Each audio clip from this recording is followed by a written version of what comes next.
Chapter 6. The axe head recovered. Now the sons of the prophet said to Elisha, Behold now, the place before you where we are living is too limited for us. Please let us go to the Jordan, and each of us take from there a beam, and let us make a place there for ourselves where we may live. So he said, Go. Then one said, Please be willing to go with your servants. And he answered, I shall go. So he went with them, and when they came to the Jordan, they cut down trees. But as one was felling a beam, the axe head fell into the water, and he cried out and said, Alas, my master, for it was borrowed. Then the man of God said, Where did it fall? And when he showed him the place, he cut off a stick and threw it in there, and made the iron float. He said, Take it up for yourself. So he put out his hand and took it. Now the king of Aram was warring against Israel, and he counseled with his servants, saying, In such and such a place shall be my camp. The man of God sent word to the king of Israel, saying, Beware that you do not pass this place, for the Arameans are coming down there. The king of Israel sent to the place about which the man of God had told him. Thus he warned him, so that he guarded himself there more than once or twice. Now the heart of the king of Aram was enraged over this thing, and he called his servants and said to them, Will you tell me which of us is for the king of Israel? One of his servants said, No, my lord, O king. But Elisha the prophet who is in Israel tells the king of Israel the words that you speak in your bedroom. So he said, Go and see where he is, that I may send and take him. And it was told him, saying, Behold, he is in Dothan. He sent horses and chariots and a great army there, and they came by night and surrounded the city. Now when the attendant of the man of God had risen early and gone out, behold, an army with horses and chariots was circling the city. And his servant said to him, Alas, my master, what shall we do? So he answered, Do not fear, for those who are with us are more than those who are with them. Then Elisha prayed and said, O Lord, I pray, open his eyes that he may see. And the Lord opened the servant's eyes, and he saw, and behold, the mountain was full of horses and chariots of fire all around Elisha. When they came down to him, Elisha prayed to the Lord and said, Strike this people with blindness, I pray. So he struck them with blindness, according to the word of Elisha. Then Elisha said to them, This is not the way, nor is this the city. Follow me, and I will bring you to the man whom you seek. And he brought them to Samaria. When they had come into Samaria, Elisha said, O Lord, open the eyes of these men, that they may see. So the Lord opened their eyes, and they saw, and behold, they were in the midst of Samaria. Then the king of Israel, when he saw them, said to Elisha, My father, shall I kill them? Shall I kill them? He answered, You shall not kill them. Would you kill those you have taken captive with your sword and with your bow? Set bread and water before them, that they may eat and drink and go to their master. So he prepared a great feast for them, and when they had eaten and drunk, he sent them away, and they went to their master. And the marauding bands of Arameans did not come again into the land of Israel. Now it came about after this that Ben-Hadad, king of Aram, gathered all his army, and went up and besieged Samaria. There was a great famine in Samaria, and behold, they besieged it until a donkey's head was sold for 80 shekels of silver, and a fourth of a cub of dove's dung for 5 shekels of silver. As the king of Israel was passing by on the wall, a woman cried out to him, saying, Help, my lord, O king. He said, If the Lord does not help you, from where shall I help you? From the threshing floor or from the winepress? And the king said to her, What is the matter with you? And she answered, This woman said to me, Give your son, that we may eat him today, and we will eat my son tomorrow. So we boiled my son and ate him. And I said to her on the next day, Give me your son, that we may eat him. But she has hidden her son. When the king heard the words of the woman, he tore his clothes. Now he was passing by on the wall, and the people looked, and behold, he had sackcloth beneath on his body. Then he said, May God do so to me and more, if the head of Elisha the son of Shaphat remains on him today. Now Elisha was sitting in his house, and the elders were sitting with him, and the king sent a man from his presence. But before the messenger came to him, he said to the elders, Do you see how the son of a murderer has sent to take away my head? Look, when the messenger comes, shut the door, and hold the door shut against him. Is not the sound of his master's feet behind him? While he was still talking with them, behold, the messenger came down to him, and he said, Behold, this evil is from the Lord. Why should I wait for the Lord any longer? Chapter 7. Elisha promises food. Then Elisha said, Listen to the word of the Lord. Thus says the Lord, Tomorrow about this time a measure of fine flour will be sold for a shekel, and 2 measures of barley for a shekel in the gate of Samaria.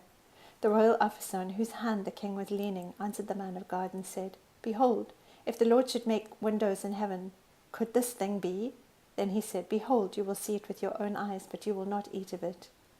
Now there were 4 leprous men at the entrance of the gate, and they said to one another, "Why do we sit here until we die? If we say we will enter the city, then the famine is in the city, and we will die there. And if we sit here, we die also. Now therefore come, and let us go over to the camp of the Arameans. If they spare us, we will live, and if they kill us, we will but die." They arose at twilight to go to the camp of the Arameans. When they came to the outskirts of the camp of the Arameans, behold, there was no one there. For the Lord had caused the army of the Arameans to hear a sound of chariots, and a sound of horses, even the sound of a great army, so that they said to one another, "Behold, the king of Israel has hired against us the kings of the Hittites, and the kings of the Egyptians to come upon us." Therefore they arose and fled in the twilight, and left their tents and their horses and their donkeys, even the camp just as it was, and fled for their life. When these lepers came to the outskirts of the camp, they carried 1 tent, and ate and drank, and went and hid them. And they returned and entered another tent, and carried from there also, and went and hid them. Then they said to one another, "We are not doing right. This day is a day of good news, but we are keeping silent. If we wait until morning light, punishment will overtake us. Now therefore come, let us go and tell the king's household." So they came and called to the gatekeepers of the city, and they told them, saying, "We came to the camp of the Arameans, and behold, there was no one there, nor the voice of man, only the horses tied and the donkeys tied, and the tents just as they were." The gatekeepers called and told it within the king's household. Then the king arose in the night and said to his servants, "I will now tell you what the Arameans have done to us. They know that we are hungry, therefore they have gone from the camp to hide themselves in the field, saying, 'When they come out of the city, we will capture them alive and get into the city.' One of his servants said, 'Please let some men take 5 of the horses which remain, which are left in the city. Behold, they will be in any case like all the multitude of Israel who are left in it. Behold, they will be in any case like all the multitude of Israel who have already perished. So let us send and see.' They took thereafter 2 chariots with horses, and the king sent after the army of the Arameans, saying, 'Go and see.' They went after them to the Jordan, and behold, all the way was full of clothes and equipment which the Arameans had thrown away in their haste.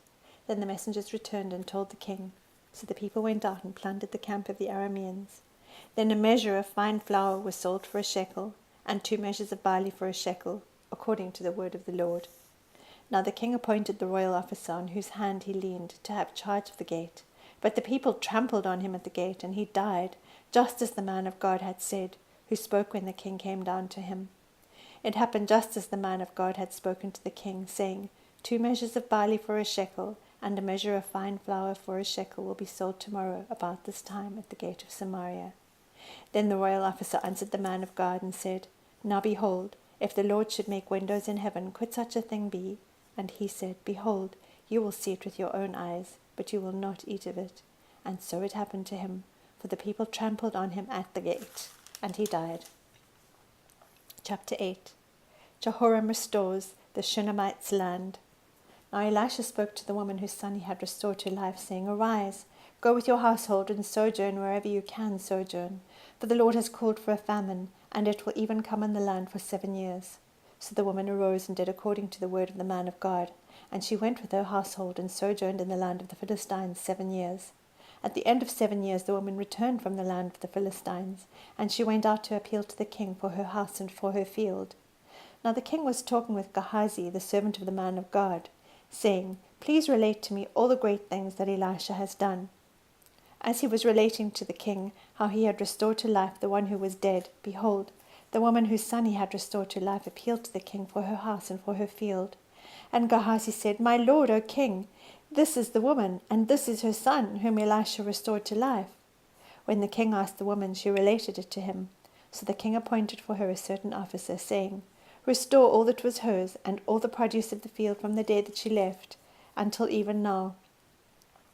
Then Elisha came to Damascus. Now Ben-Hadad, king of Aram, was sick, and it was told him, saying, "The man of God has come here." The king said to Hazael, "Take a gift in your hand, and go to meet the man of God, and inquire of the Lord by him, saying, 'Will I recover from this sickness?'" So Hazael went to meet him, and took a gift in his hand, even every kind of good thing of Damascus, 40 camels' loads. And he came and stood before him, and said, "Your son, Ben-Hadad, king of Aram, has sent me to you, saying, 'Will I recover from the sickness?'" Then Elisha said to him, "Go say to him, 'You will surely recover, but the Lord has shown me that he will certainly die.'" He fixed his gaze steadily on him until he was ashamed, and the man of God wept. Hazael said, "Why does my lord weep?" Then he answered, "Because I know the evil that you will do to the sons of Israel. Their strongholds you will set on fire, and their young men you will kill with the sword, and their little ones you will dash in pieces, and their women with child you will rip up." Then Hazael said, "But what is your servant, who is but a dog, that he should do this great thing?" And Elisha answered, "The Lord has shown me that you will be king over Aram." So he departed from Elisha and returned to his master, who said to him, "What did Elisha say to you?" And he answered, "He told me that you would surely recover." On the following day he took the cover and dipped it in water and spread it on his face, so that he died, and Hazael became king in his place. Now in the 5th year of Joram the son of Ahab, king of Israel, Jehoshaphat being then the king of Judah, Jehoram the son of Jehoshaphat, king of Judah, became king. He was 32 years old when he became king, and he reigned 8 years in Jerusalem. He walked in the way of the kings of Israel, just as the house of Ahab had done, for the daughter of Ahab became his wife, and he did evil in the sight of the Lord. However, the Lord was not willing to destroy Judah, for the sake of David his servant, since he had promised him to give a lamp to him through his sons always. In his days Edom revolted from under the hand of Judah and made a king over themselves. Then Joram crossed over to Zair and all his chariots with him, and he arose by night and struck the Edomites who had surrounded him, and the captains of the chariots, but his army fled to their tents. So Edom revolted against Judah to this day. Then Libnah revolted at the same time. The rest of the acts of Joram and all that he did, are they not written in the book of the Chronicles of the kings of Judah? So Joram slept with his fathers and was buried with his fathers in the city of David, and Ahaziah his son became king in his place. In the 12th year of Joram the son of Ahab, king of Israel, Ahaziah the son of Jehoram, king of Judah, began to reign. Ahaziah was 22 years old when he became king, and he reigned 1 year in Jerusalem, and his mother's name was Athaliah, the granddaughter of Omri, king of Israel. He walked in the way of the house of Ahab, and did evil in the sight of the Lord, like the house of Ahab had done, because he was a son-in-law of the house of Ahab. Then he went with Joram the son of Ahab to war against Hazael, king of Aram, at Ramoth-Gilead, and the Arameans wounded Joram. So King Joram returned to be healed in Jezreel of the wounds which the Arameans had inflicted on him at Ramah, when he fought against Hazael, king of Aram. Then Ahaziah the son of Jehoram, king of Judah, went down to see Joram the son of Ahab in Jezreel, because he was sick.